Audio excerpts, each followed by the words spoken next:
जे शेतकरी आहेत त्यांना कुणबी म्हणून मान्यता द्यावी अशी मागणी सोळंके यांनी केलेली आहे। माझी भूमिका म्हणजे पक्षाची भूमिका नाही असंही त्यांच्याकडून स्पष्ट करण्यात आलंय।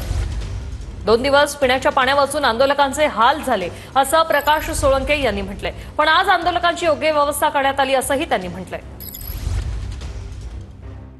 आज सोय करण्यात आलेली आहे। मागचे 2 दिवस आपण पाहतोय अगदी बेहाल झालेले आहेत आंदोलकांचे। त्यांना कुठं पाण्याची व्यवस्था नव्हती, कुठं शौचालयाची व्यवस्था नव्हती, ते आम्ही आमच्या डोळ्यांनी पाहिले।